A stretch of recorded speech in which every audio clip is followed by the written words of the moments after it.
기후위기와 그린 뉴딜을 뻔하고 쿨하고 섹시하게 소개합니다. 그것이 그린 뉴딜 핫라인이니까. 그린 뉴딜 뉴딜 핫라인. 핫라인.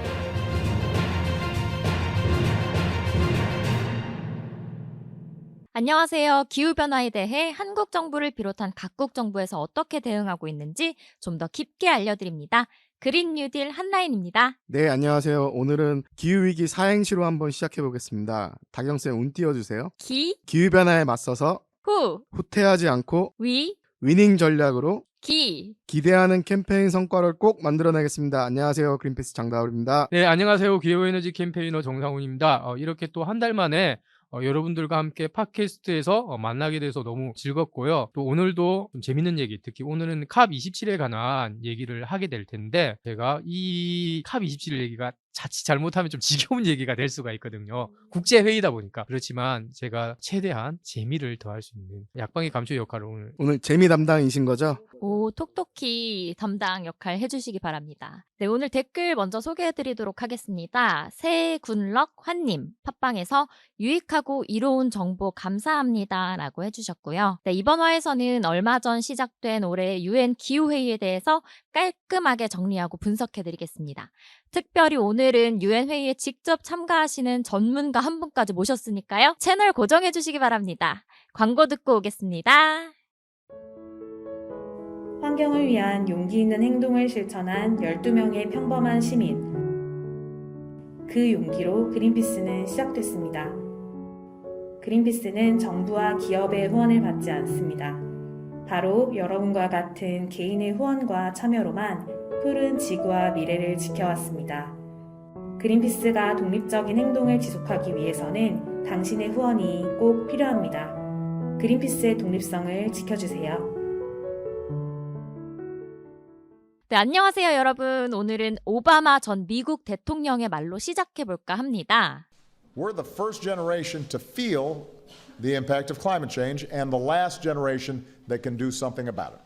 네, 뜻을 풀이하자면 우리는 기후변화의 충격을 실제로 느끼는 첫 번째 세대이기도 하고 기후변화를 막기 위해 무엇인가 해볼 수 있는 마지막 세대이다라는 뜻인데요. 우리가 지금 행동하지 않으면 되돌릴 수 없는 기후위기로 인해 우리 세대부터 인류는 기후재앙 속에 살게 될 것입니다. 인류가 직면한 가장 큰 위험인 기후위기 대응에 대해 세계 각국의 정상과 대표단이 모여 논의하는 2022년 UN 기후회의가 지금 진행 중인데요. 오늘은 이 중요한 회의의 역사와 올해의 주요 이슈 그리고 한국의 역할 등에 대해 소개해드리겠습니다. 네, 우선 회의 명칭부터 정리하고 넘어가죠. UNFCCC, UNFCCC, 캅 이런 용어들이 주로 사용되고 있는데 네, 발음이 어렵네요. 네. 영어들이 많습니다. 네, CCC 이게 네. 뭔가요?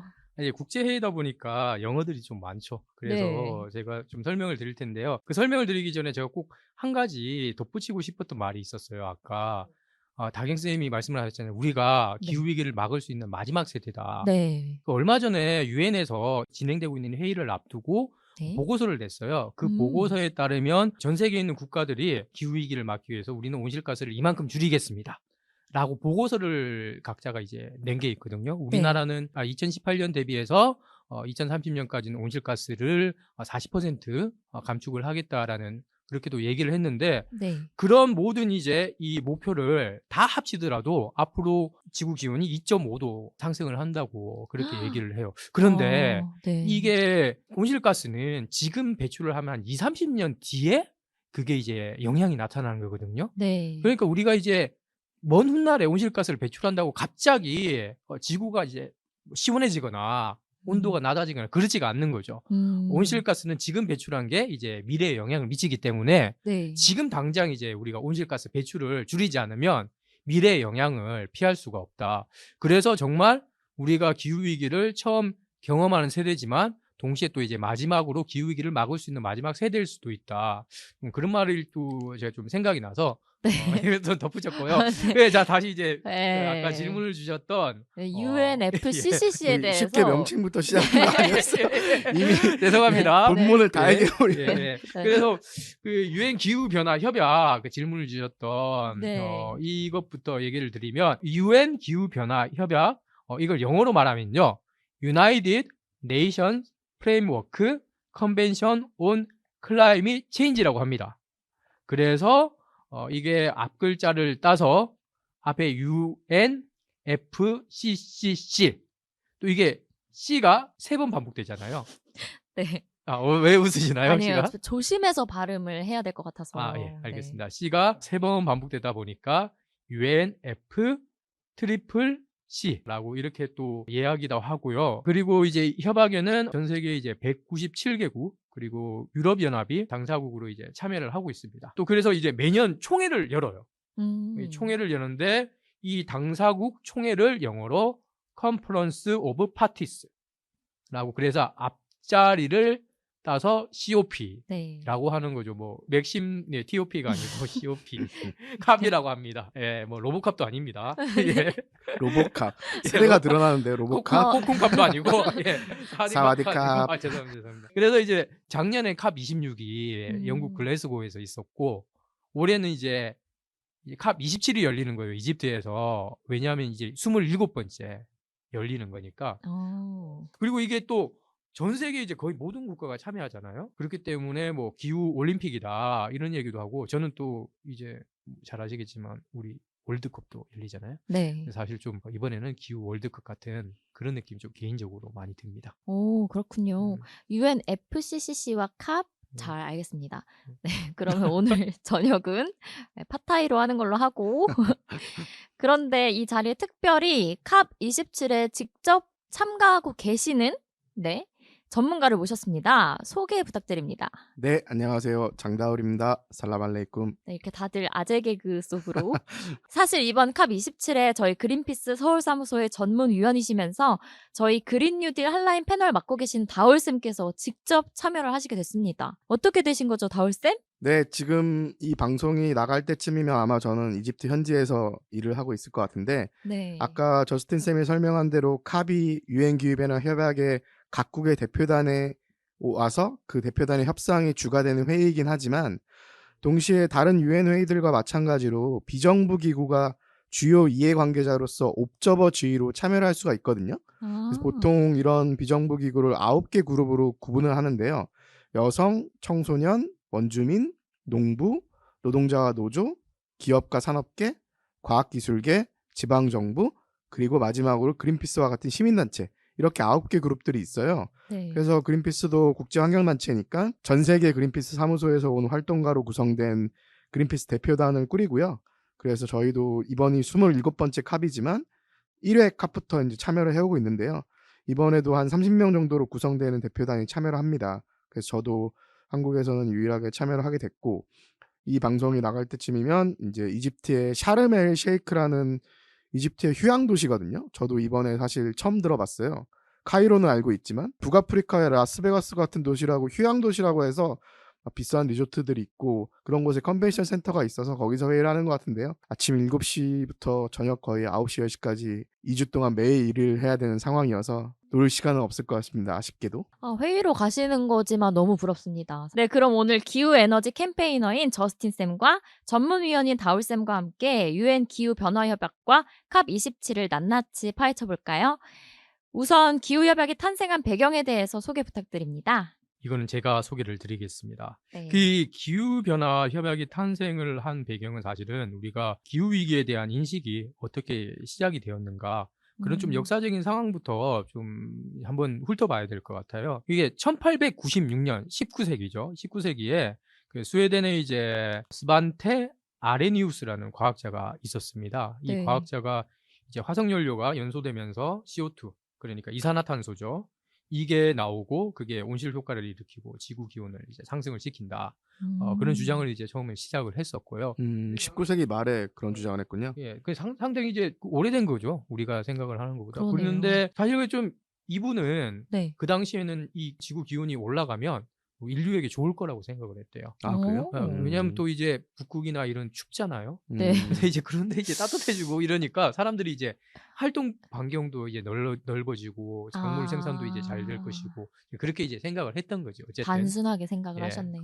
오래 전이니까요. 네. 그러다가 이제 이 문제를 조금 인식을 하기 시작을 한 것이 1979년에 MIT에 재직을 하시는 그레고니 찬이라는 교수님이 계신데 이분을 중심으로 해서 이제 과학자들 한 10여 명이 모여서 미국의 이제 찬이 보고서라는 것을 냅니다. 그래서 만약에 이제 이산화탄소의 양이 2배가 증가를 하게 되면 지구의 기온이 약 3도가 상승을 할 것이다. 연구가 있었고요. 그리고 1988년에 이제 본격적으로 기후 변화에 관해서 전 세계가 이제 연구를 하기 시작한 것이 유엔 환경계, 흔히 UNEP라고 하는데 거기랑 또 이제 세계 기상기구가 기후 변화에 관한 정부 간 협의체를 창설을 해요. 네. 그래서 이 IPCC라고 흔히 얘기를 하는데 이 기후 변화에 관한 정부 간 협의체가 기후 변화 상황, 영향, 분석, 시나리오 이런 다양한 이제 평가 보고서를 작성을 하는 것을 이제 시작을 합니다.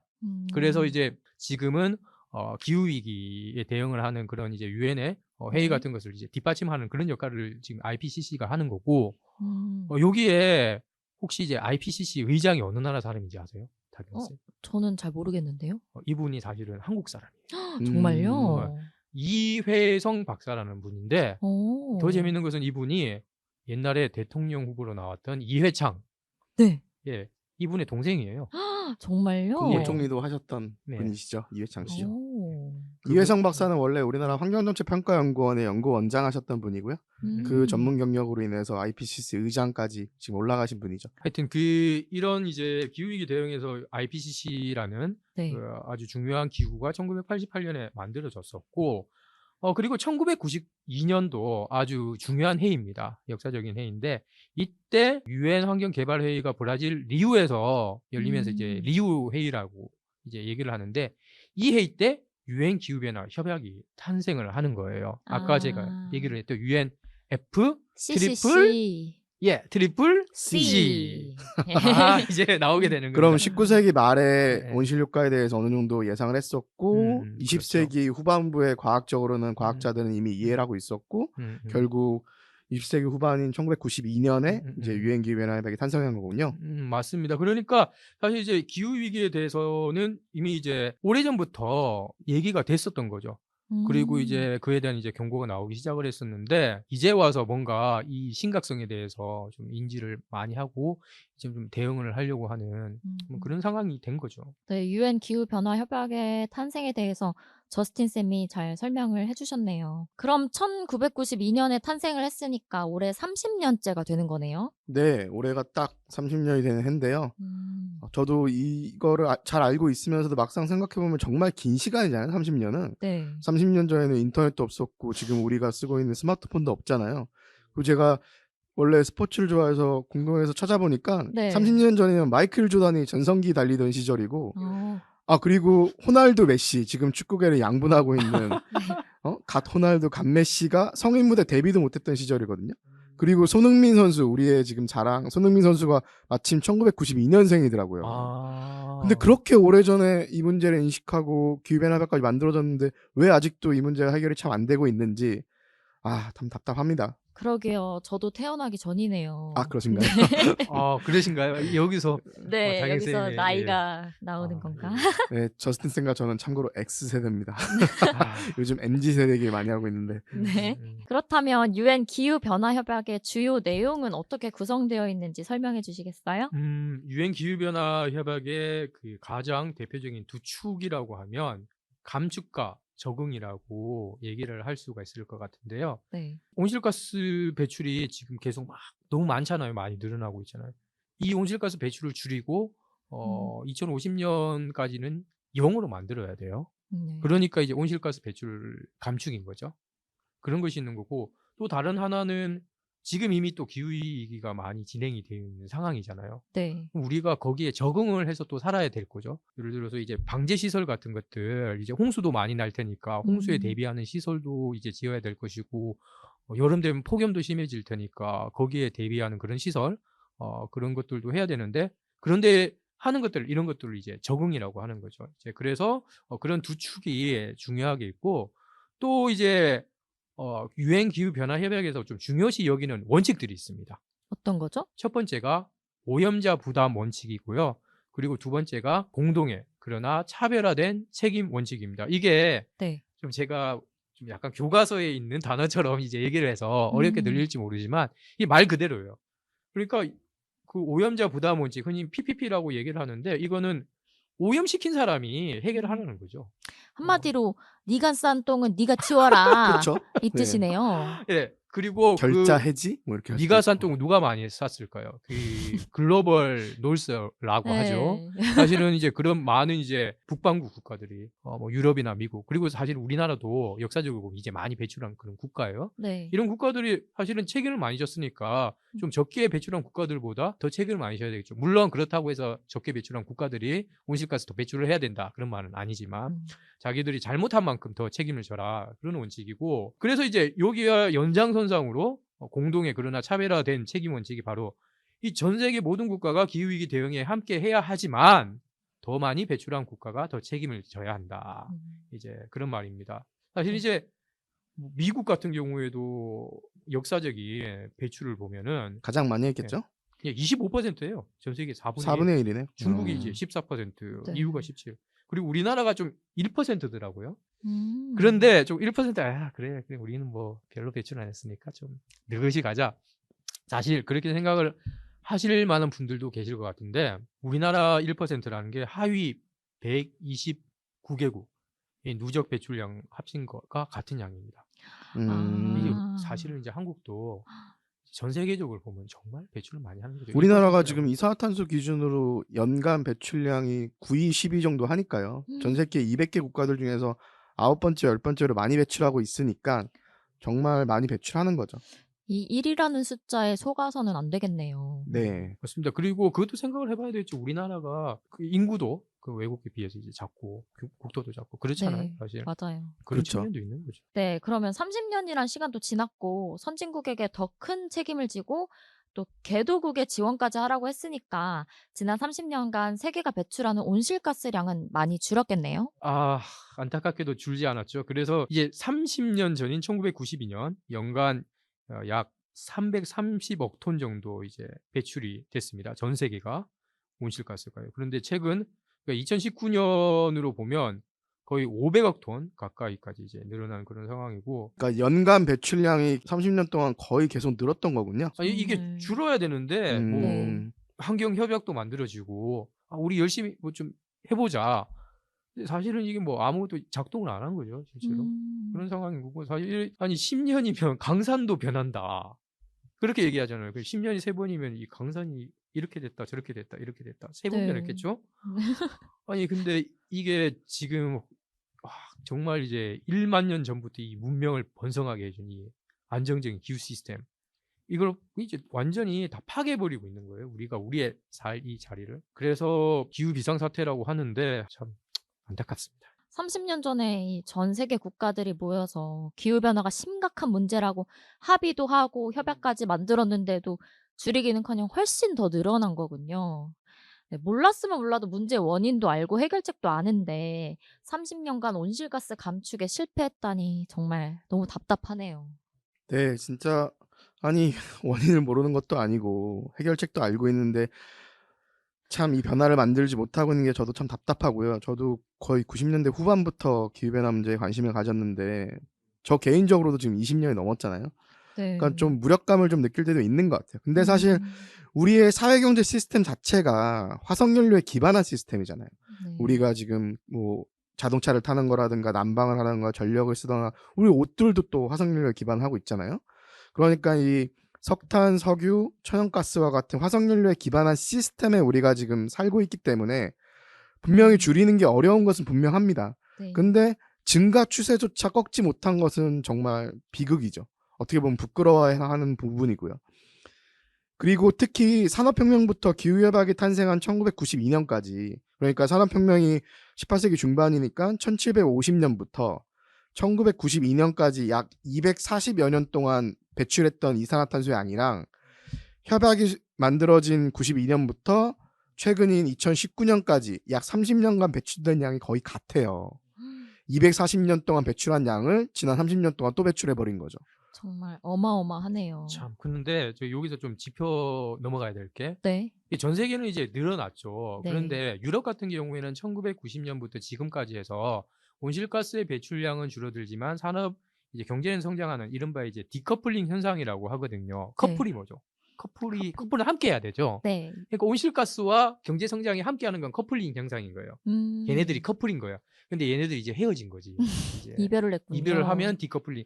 사실 그런 디커플링 현상이 이제 있어 왔던 거예요. 음. 유럽 같은 경우에. 근데 우리는 계속해서 온실가스 배출과 이제 경제 성장하는 GDP 성장을 이제 계속해서 함께 가왔고 그것들이 더 심각해진 거죠. 특히 한국이 뭐 뒤에 좀 얘기를 하겠지만 네. 좀 이제는 우리도 바뀌어야 될 시절인데 너무 좀 대응이 늦는 것도 좀 안타까운 것 같아요. 네, 맞아요. 저희도 올해 아주 극심한 기후 현상으로 큰 피해를 입었잖아요. 우리나라도 맞습니다. 3월에 최장기간 산불과 음, 8월에 또 수도권 집중호우를 겪었고 또 파키스탄은 4개월간의 홍수로 국토의 3분의 1이 물에 잠기고 3천만 명이 넘는 사람이 피해를 입었는데요.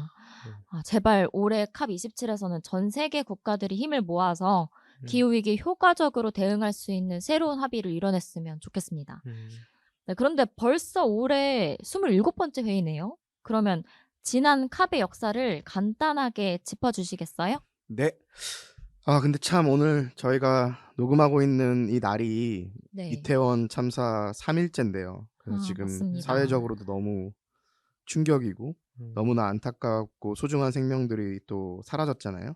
근데 네. 지금 이태원 참사가 한 150명 좀 넘게 사망자를 냈는데 파키스탄에서는 지금 기후위기로 1,700명이 사망하고 얼마 전에 또 나이지리아에서는 또 폭우로 한 600명이 사망을 했더라고요.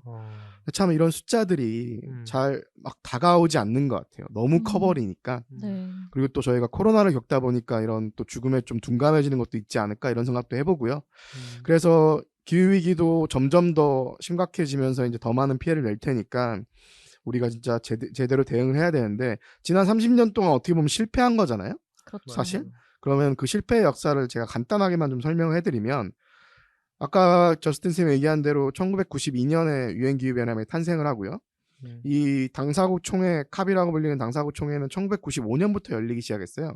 그때가 1회 회의였고 그 다음에 아마 많은 분들이 기억하시는 교토 의정선언 한번 들어보신 적이 있을 거예요. 네. 그게 1997년도에 교토에서 이제 유엔 기후변화협약 회의가 생겼을 때 만들어진 건데 교토 의정선의 내용은 간단해요. 일단 많이 배출한 선진국부터 줄여라. 그래서 2008년부터 2012년까지 1990년도에 배출한 양 대비해서 5.2%를 감축을 해라라는 게 이제 교토 의정서였거든요. 근데 그리고 나서 이제 2012년이 되기 전에 2007년 정도에 인도네시아 발리에서 13번째 캅이 열려요. 네. 그러면 이제 2012년까지 5년이 남았으니까 교토 의정서에 따라서 2012년까지 선진국 먼저 줄이기로 했는데 그럼 2012년 후에는 어떻게 할 건데에 대한 논의를 해야 되는 거죠. 그래서 그 논의를 2009년까지 결정하자고 2007년에 결정을 해요. 네. 그리고 나서 2009년에 이때 제가 유럽에서 유학하던 시절인데 덴마크 코펜하겐에서 15번째 캅이 열려요. 그게 이제 캅15이라고 캅15라고 하는데 이때가 정말 중요한 회의였어요. 왜냐하면 교토의정서 때 만들어진 2012년까지 선진국 먼저 줄이기로 했는데 그 이후부터 어떻게 할 건지에 대한 얘기가 2009년 덴마크 코펜하겐에서 결정이 됐어야 되는데 선진국과 개도국 간의 의견 차이와 여러 가지 문제로 인해서 결정하지 못하고 끝나버려요. 그러면서 유엔기후변화협약이 이제 표류를 하기 시작해요. 그래서 사실 얘기가 많은데 몇 년 동안 계속 이제 협상이 제대로 이루어지지 않다가 그러면 2015년 21번째 회의 캅21에서 프랑스 파리에서 다시 모이거든요. 네. 이때 어떻게 합의를 하냐면 강제로 몇 프로 국가별로 줄이라고 하는 건 이제 쉽지 않겠다. 그러면 톱다운이 아니라 버텀업 방식으로 200여 개의 국가들 보고 당신들이 얼만큼 줄일지를 알아서 제출해라. 그리고 선진국도 개도국도 다 같이 줄여라. 물론 아까 저스틴 쌤이 얘기한 것처럼 공동의 그러나 차별화된 책임 원칙에 따라서 선진국은 더 많이 당연히 줄여야 되는 거고 개도국도 줄여야 되는 거죠. 근데 그거를 알아서 제출하라고 했거든요. 근데 사실 여기서부터 예상하실 수 있겠지만 우리가 학교를 다녀봐도 뭐 알아서 하라고 하면 사실 안 되잖아요. 그리고 세계 정부가 있는 것도 아니고 그걸 안 했을 때 어떤 법적인 페널티라든가 이런 것이 있는 게 아니다 보니까 그 이후에도 알아서 제출들을 많이 안 하고 제출하더라도 너무 낮은 목표로 하기 때문에 크게 도움도 안 되고 그런 일들이 벌어져요. 그러다가 작년에 영국의 글래스고, 그러니까 스코틀랜드의 글래스고에서 캅26이 열렸는데 이때까지 이제 대부분의 국가가 드디어 이 알아서 제출하는 목표를 제출을 해요. 그걸 NDC라고 하거든요. 네. 2030년까지 얼만큼의 온실가스를 줄일지를 자발적으로 국가별로 제출을 한 거죠. 이렇게 NDC를 제출을 하는데 얼마 전에 UNFCCC에서 그 제출된 목표들을 다 분석해 봤더니 우리가 목표로 하고 있는 게 지금 1.5도 상승으로 제한하자는 건데 그 목표를 다 맞춰도 2.5도로 간다는 거예요. 그리고 사실 그 목표를 다 맞추는 것도 쉽지 않은 일이잖아요. 네. 그러니까 현실적으로 생각하면 사실 우리는 지금 3도 시나리오에 있는 거죠. 아, 그래서 작년에 글래스고 회의에서 뭐라 그랬냐면 이걸로 안 된다. 1년 기회를 줄 테니까 다시 국가들 보고 2030년 온실가스 감축 목표를 올해 캅까지 새로 제출하라고 했어요. 근데 제가 지금 이 방송에 나갈 때쯤엔 캅에 있겠지만 올해 다시 새롭게 강화해 제출한 국가가 200개 국가들 중에서 20여 개 국가밖에 안 돼요. 그러니까 여전히 말들을 안 듣고 있는 거죠. 예, 예. 근데 정말 위기 상황이거든요. 그런데 정말 이게 웃긴 게 뭐냐면 우리나라가 네. 그 문재인 대통령이 작년에 캅 회의에 가서 네. 2030년까지 온실가스를 40%를 감축을 하겠다. 아, 그렇게 네. 얘기를 했죠. 근데 이것도 사실은 이제 30% 감축이랑 똑같아요. 음. 왜냐하면 좀 꼼수가 들어가 예, 있어요. 총 배출량 대비 총 배출량 이렇게 이제 해야 되는데 네. 총 배출량 대비 순 배출량. 총 배출량은 네. 뭐냐면 그냥 이제 진짜 온실가스 배출 다 하는 거고 네. 순 배출량은 다 배출했는데 거기서 나무나 숲이 네. 흡수를 해주잖아요. 아. 예, 그러니까 이게 수치를 같이 비교하는 게 말이 안 되는 거잖아요. 그러네요. 예, 그렇게 이제 꼼수를 어쨌든 넣어서 했는데 우리나라는 그때서 이제 40% 한다고 했어. 약간 이런 네. 거예요. 우리 보통 소득 얘기할 때 세전소득, 세후소득 그러잖아요. 네네네. 그러면 내 소득이 40% 늘었다고 얘기를 하면 네. 똑같이 세전소득 대비해서 세전소득이 40% 늘든지 세전소득 뭐 좋다. 세전소득 대비해서 세후소득이 40% 늘든지 그게 상식적인 거잖아요. 네. 근데 나는 이번에 40% 늘었어 했는데 비교하는 대상인 작년 소득은 세전소득이고 아. 올해는 세후소득을 비교하면 말이 안 되는 비교잖아요. 기준이 안 맞네요. 그렇게 해서 퍼센테이지를 높인 거예요. 그러니까 사실상 30% 감축인데 예. 이런 꼼수들 그리고 해외에서 좀 줄여오겠다. 해외에서 배출권 사오겠다고 하는데 무슨 돈으로 어떤 프로젝트에서 어떻게 살지에 대한 계획 하나도 없이 우리나라에서 안 줄이고 해외에서 사와서 줄이겠다. 이런 것들을 많이 집어넣어서 40% 감축처럼 만든 거죠. 그러니까 사실 30%예요. 맞아요. 이게 첫 번째 꼼수고 두 번째는 정말 웃긴 게 그러니까 우리나라가 캅 26대 배출을 그렇게 줄이겠다. 네. 어쨌든 그렇게 얘기를 했는데 이런 아까 얘기했죠. 다울쌤이 NDC 그 공식 자료는 작년 12월인가 그 캅 회의가 끝나고 제출을 한 거예요. 그러니까 여기 이 지금 캅 26 이후에 24개국이 새로 목표를 제출했다는데 들어가 버린 거죠. 근데 사실 강화해서 목표를 제출하라고 한 건데 그러니까. 우리나라는 강화를 안 했는데 네. 마치 강화를 한 것처럼 들어가 있죠. 이 통계에 네. 그렇게 잡혀버리는 거죠. 참 꼼수 국가네요. 저도 한국 사람이지만 좀 이거는 좀 정부의 이제 잘못인 거죠. 네. 우리 국민들의 잘못인 게 아니라. 조금 안타깝습니다. 네, 그렇다면 올해 캅 27에서는 어떤 내용이 주요로 논의가 되나요? 네, 올해 27번째 유엔 기후변화 협약 당사국 총회에서는 여러 가지가 논의가 되겠지만 크게 보면은 이제 세 축으로 논의를 나눌 수가 있는데 첫 번째는 감축 관련해서 즉 온실가스 연간 온실가스 배출량을 국가들이 얼만큼 줄일 건지 관련해서는 방금 얘기한 대로 국가들이 제출한 목표가 좀 너무 부족해요. 네. 그러니까 이거를 어떻게 더 높일 수 있을지에 대한 논의가 이루어질 거고요. 최소한 2030년까지 2019년도에 배출한 양 대비해서 최소한 43%는 줄여야 된다. 그러니까 쉽게 얘기하면 2030년까지 절반은 줄여야 돼요. 우리나라처럼 책임이 큰 나라들은 절반 이상 더 줄여야 돼요. 그러니까 사실 60% 70% 줄여야 되는데 우리는 30% 목표를 갖고 있다는 거죠. 그래서 지금 우리가 막으려고 하는 1.5도 상승은 택도 없는 상황이거든요. 근데 과학적인 결론은 분명한 거예요. 이대로 가면은 거의 3도까지 오른다는 거죠.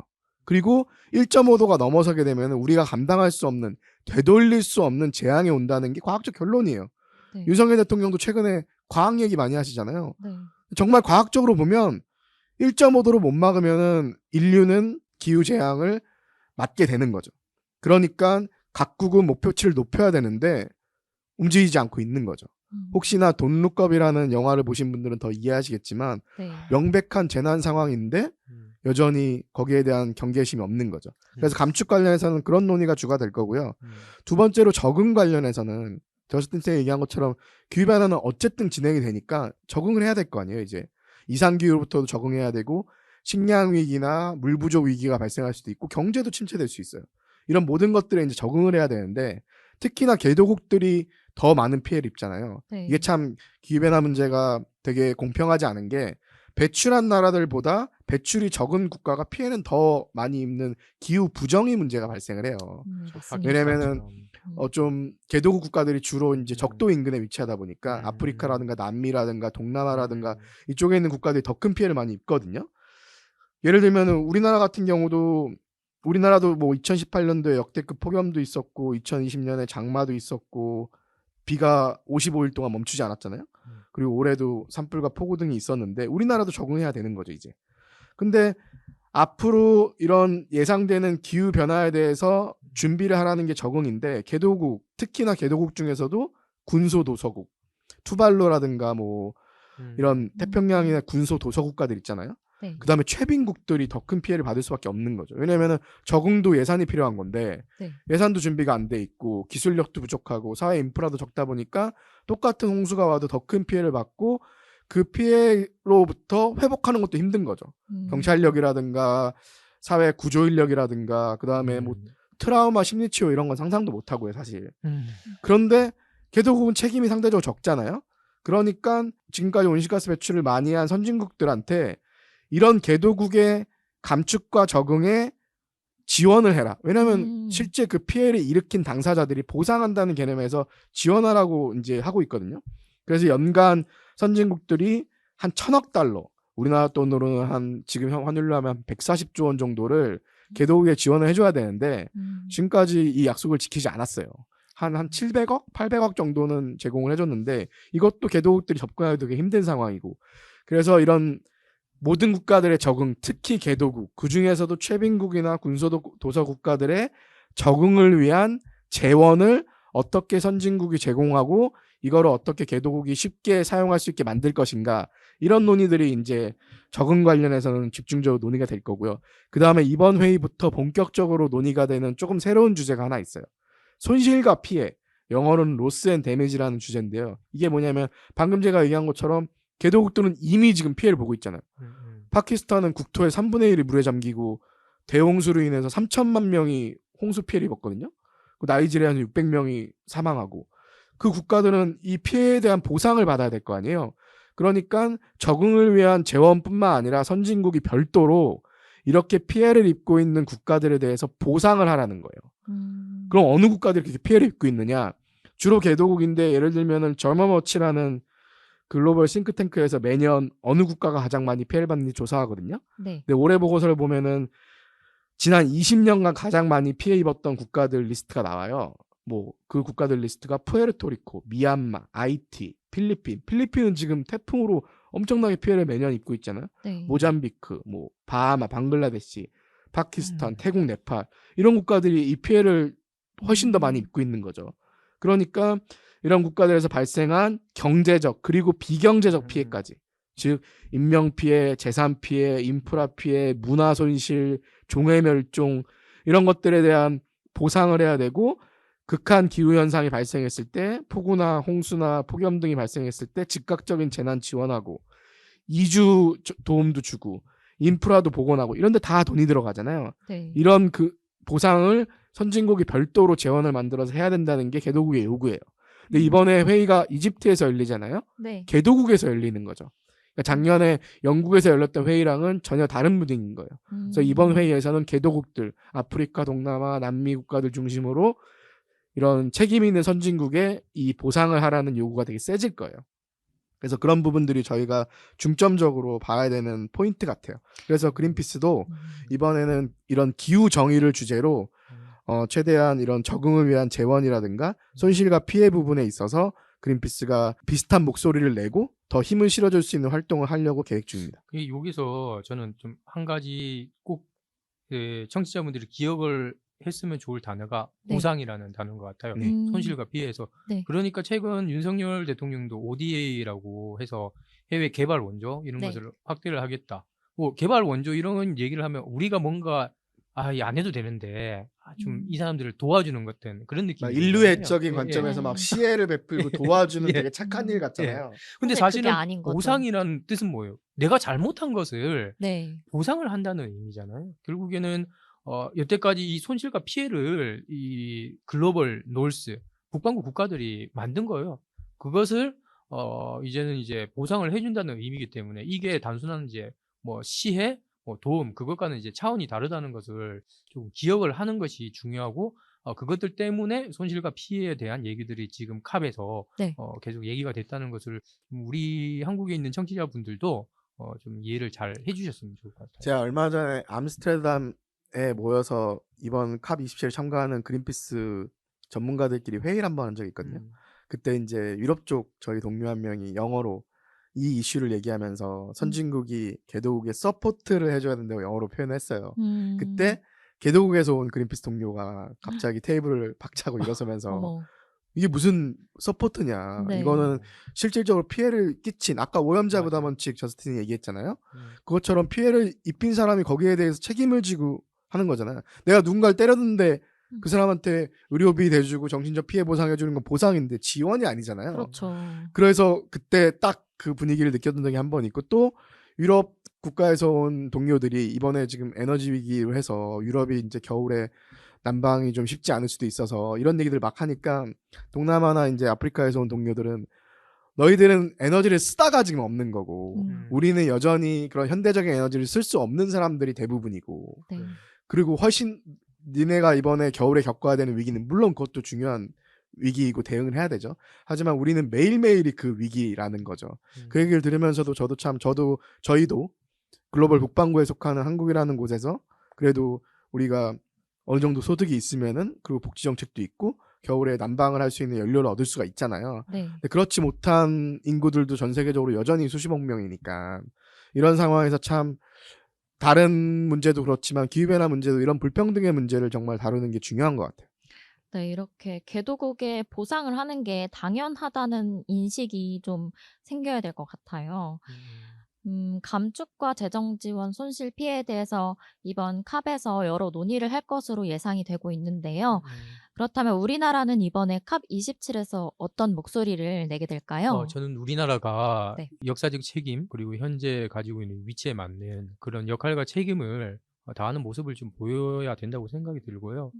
이 기후위기에 있어서 진짜 책임과 역할은 정말 작지가 않아요. 아까도 얘기를 했던 것처럼 역사적으로도 많이 배출을 했고 이미 이제 우리나라가 배출한 양이 전 세계 한 9위 정도 되는데 연간 온실가스 이산화탄소 배출량이요. 이게 영국, 네덜란드, 벨기에, 그리스 합친 거하고 비슷해요. 그러니까 영국보다 우리가 많다는 얘기죠. 그리고 그렇죠. 거기다가 네덜란드, 벨기에, 그리스까지 합쳐도 우리나라랑 비슷하다는 거죠. 예, 와 진짜 많네요. 진짜 많고 정말 많네요.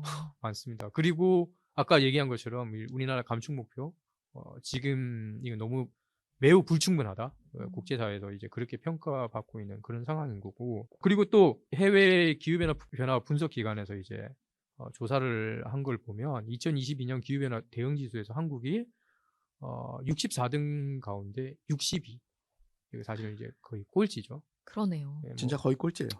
그런 상황인데 그런데도 불구하고 이번에 윤석열 대통령이 캅 27에 참여하지 않았죠.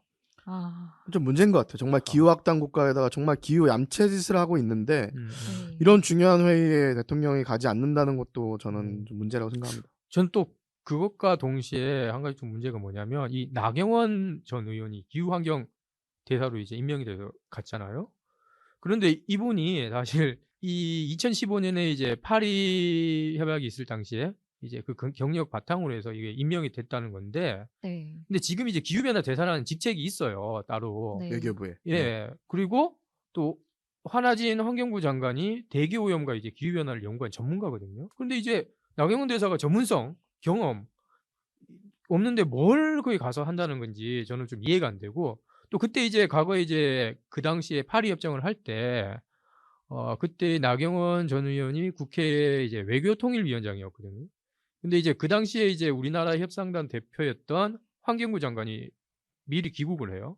그리고 나경원 당시 위원장이 환경부 장관을 대신해서 고위급 세션에서 대표 연설을 하면서 이게 논란이 됐습니다. 저 이거 기억나요. 그때 네. 2015년에 관련된 기사들 되게 많이 나왔거든요. 왜냐면 네. 환경부 장관이 갑자기 협상 도중에 들어와 버렸어요. 환경부 장관이 들어오면은 기후변화 대사가 우리나라 대표에서 고위급 대표 연설을 해야 되는데 갑자기 그때 국회의원이었던 나경원 의원이 대표로 연설을 하는 거예요. 그래서 한국에 있던 저희들은 아니 왜 나경원 의원이 저걸 대표로 연설하지? 뭔가 자기 경력을 만들어주려고 했나? 그러니까. 그 당시에 나경원 의원실에서는 외교부에서 요청해서 했다고 하는데 되게 어이가 없었던 일이었거든요. 근데 그 경력을 바탕으로 기후변화의 전문성이 있다고 인정을 받아서 이번에 윤석열 대통령이 기후 환경 대사라고 임명을 했어요. 저는 처음에 들었을 때 아 기후변화 대사로 임명을 했나 보다. 그것도 어이가 없는 건데 네. 나중에 찾아보니까 기후변화 대사는 그대로 있어요. 그리고 기후 환경 대사라는 새로운 직책을 또 만든 거예요. 네, 굳이 예. 전문성도 없고 경험도 없는 사람한테. 아까 저스틴 쌤이 이 캅 회의가 무슨 월드컵 같다고 했는데 이건 마치 우리나라 월드컵 벤투 감독이 지금 있는데 갑자기 이승엽 이번에 두산 감독 임명됐죠? 이승엽 선수를 데려다가 우리나라 월드컵 대표팀의 특별 감독으로 또 한 명을 임명한 거나 마찬가지죠. 축구에 대해서는 아무것도 모르는 경험도 없는 사람을 기존의 감독이 있는데도 불구하고 우리나라를 대표해서 월드컵에 벤투 감독이 아니라 이승엽 감독이 나가는 거와 같은 상황인 거예요. 진짜, 네. 진짜 이게 이해가 안 돼요. 저는. 뭐 이거는 그냥 보나마나 그거네요. 이제 그 조별 리그 탈락이네요. 16강 탈락인가요? 사실 이게 경쟁이면은 그나마 안 돼. 이건 경쟁이 아니라 우리 생존을 위한 맞습니다. 논의를 해야 되는 회의에 이 중요한 자리에 글쎄요. 뭐 사선 의원이라서 정치력이 세니까 어떻게 보면은 좀 뭐 정치적 영향력이 있는 인물을 특사로 내세워서 대통령이 못 가니까 그런 의미에서 윤석열 대통령이 임명했는지는 제가 모르겠습니다. 근데 정말 제가 얼마 전에 캐나다 기후변화 대사랑 만난 적이 있거든요. 네. 한국에 왔을 때 한국의 시민사회 전문가들과 미팅하고 싶다 그래서 캐나다 기후변화 대사랑 한 2시간 정도 전 세계 기후변화 문제에 대해서 미팅을 한 적이 있는데 전문가예요. 대부분의 국가가 기후변화 대사들은 기후변화 전문가거든요. 정말 깊은 논의를 했었는데 나경원 전 의원이 저희 그린피스도 조사한 적 있지만 국회의원들의 여러 가지 기후 활동들을 저희가 조사한 적도 있는데 제가 제 기억으로도 어떤 기후 관련된 특별한 입법 활동을 한 적도 없고 어떤 특별한 정책을 발의한 적도 없고 근데 갑자기 웬 기후 환경 대사? 정말 진짜 얼마나 이 정부가 기후변화에 관심이 없는지에 대해서 또 보여주는 중요한 사례가 아닐까? 저는 보면서 좀 화가 나더라고요. 진짜 좀 안타깝고 사실 뭐 이것만이 문제가 아니에요. 최근에 얼마 전에 이제 탄소중립 녹색성장위원회가 출범을 했거든요. 우리나라에서. 윤석열 정부 하에 네, 윤석열 정부가 네. 출범을 했는데 여기서 이제 대통령의 발언을 들어보면 정말 저는 걱정이 많이 돼요. 네, 어떤 발언을 하셨나요? 탄소중립이라는 것이 우리 산업에 부담으로 작용해서는 안 된다. 과거 정부가 과학적 근거도 없고 산업계의 여론 수렴도 하지 않고 발표했다. 어쨌든 국제사회에 약속은 했고 이행해야 한다. 이 발언을 보면 제가 이제 기후위기를 제대로 인식을 하고 있는지 모르겠어요. 이 기후위기는 결국에는 경제위기거든요. 네. 기후위기가 계속되면 어떻게 되겠어요? 노동자들은 제대로 일을 못하겠죠. 폭염 때문에. 그리고 홍수가 심해지면 얼마 전에 무슨 일이 있었나요? 포스코가 물에 포스코가 공수 나왔고 지금 네. 피해 규모 산정도 네. 안 되고 아마 한 2, 3조 원 넘어설 거라고 해요. 포스코 그리고 피해가. 과거에 삼성 역시 삼성 반도체 공장이 텍사스에서 이제 또 이상 한파 때문에 가동을 중단하는 그런 것들이 지금보다 훨씬 더 이제 심각한 이제 상황들이 계속 이루어진단 말이에요. 네.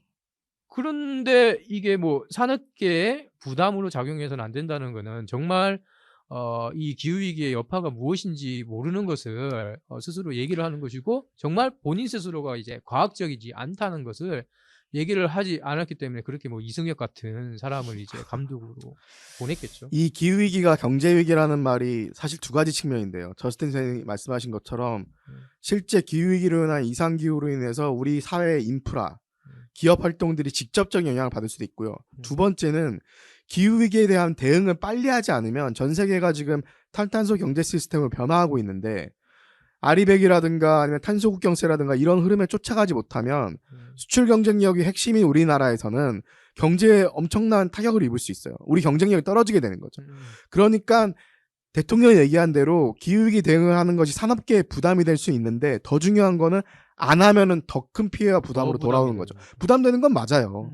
전환도 해야 되고 우리 산업 구조도 바꿔야 되고 에너지 구조 그 시스템도 바꿔야 되고 부담 당연히 되죠. 네. 근데 그 부담되는 걸 안 하면 더 큰 부담과 피해로 다가오니까 해야 되는 건데 그렇죠. 대통령이라는 사람이 아 이건 산업계에 부담이 된다. 이게 무슨 소리예요? 그게 이거랑 똑같은 거예요. 이제 전쟁이 만약에 일어날 수가 있어. 네. 한 내년에. 네. 그러면 뭐 해야 돼요? 훈련해야 되겠죠. 그렇죠. 대비를 해야 되겠죠. 훈련이 근데 이 전쟁 이 훈련을 하면 군인들에게 부담이 되니까 훈련을 하면 안 되는 거예요. 그러니까 지금 이제 그거랑 똑같은 거예요. 이건 상황이. 완전 세계 정세와 반대로 가고 있네요.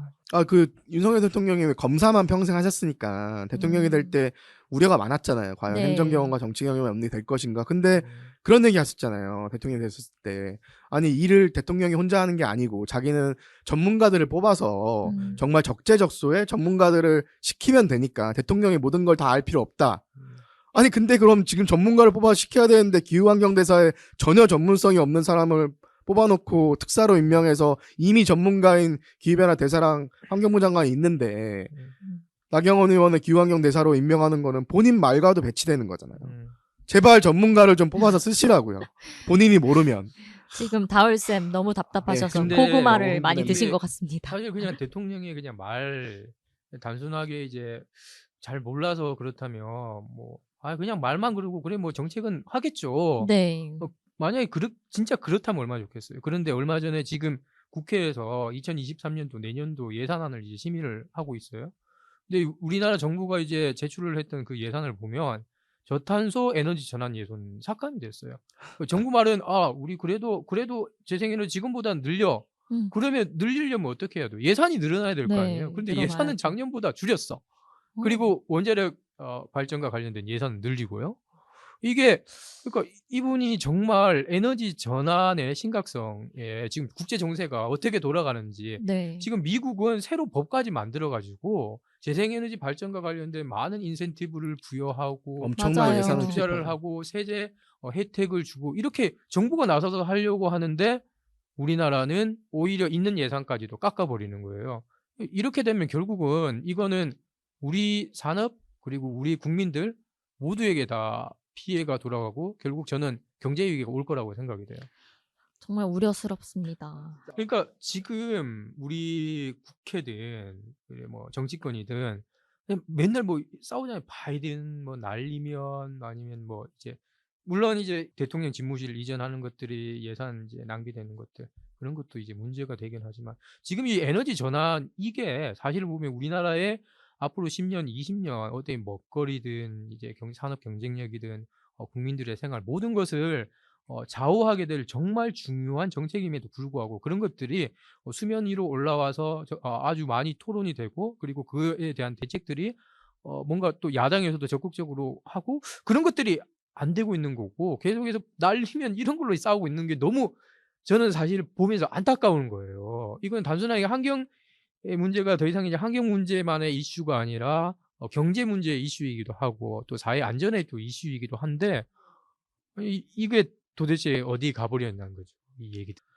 네, 그래서 이번에 참 캅 27에서 한국도 참여를 하지만 대통령은 안 오지만 이제 나경원 전 의원이 저희의 기대와 다르게 중요한 역할을 해주시길 정말 바라며 또 특히나 이번 환경부 장관은 기후변화 본인이 전문가시니까 한국환경정책평가연구원에서 기후변화 전문가셨거든요.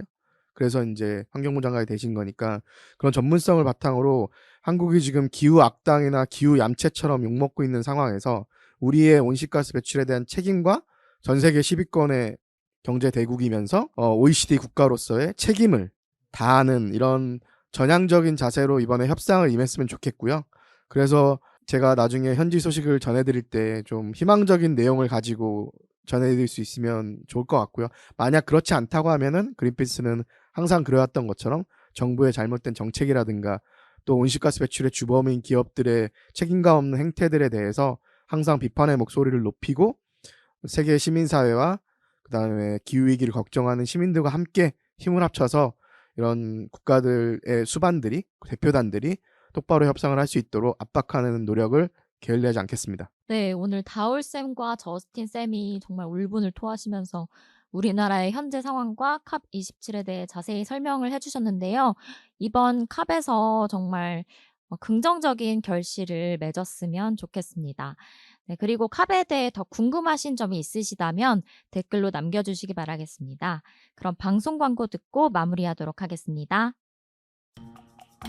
그린피스 자원봉사를 만나고 자원봉사가 재밌어졌다. 그린피스 자원봉사 함께하고 좋은 변화가 시작됐다. 플라스틱 제로 해양보호부터 기후위기 대응까지. 그린피스 자원봉사자는 환경보호 메시지를 널리 알리기 위한 다양한 캠페인을 함께 만들어갑니다. 지구를 위한 긍정적인 일을 시작하고 싶으시다면 지금 바로 검색창에 그린피스 자원봉사를 검색해 자원봉사자로 등록하세요. 네, 저스틴쌤, 다울쌤 오늘 캅 27에 대해 저희 이야기 나눠봤는데 오늘 방송 어떠셨나요? 제가 캅을 설명하려고 들어왔다가 저희 울분을 좀 토하는 그런 진심이 방송이 느껴졌습니다. 되는데 네. 어쨌든 그 진심 그 울분을 또 다른 에너지로 네. 사용을 해서 에너지 전환을 위해 노력하겠습니다. 오, 멋지시네요. 네, 감사합니다. 제가 개인적으로 되게 좋아했던 저희 그린피스 미국 동료가 예전에 해줬던 말이 저스틴 말 들으니까 생각나네요. Turn your anger into action이란 말을 해줬거든요. 제가 항상 환경오염에 분노하고 잘못된 정책에 분노할 때 똑같이 그런 저스틴 쌤이 얘기했던 것처럼 그 분노에만 그치지 말고 행동으로 변화시켜라 라고 얘기를 했었는데 제가 이 방송이 나올 때쯤이면 저는 이집트에서 열심히 일하고 있겠지만 오늘 느꼈던 이 울분과 네. 분노를 바탕으로 이집트 현지에서 열심히 활동하고 돌아와서 또 소식 전해드리겠습니다. 네, 다울쌤 건강하게 다녀오시고 또 끝까지 함께 해주신 청취자 여러분 감사합니다. 다울쌤, 저스틴쌤 감사합니다. 저희는 또 다음 달에 뵙도록 하겠습니다. 네, 감사합니다. 감사합니다.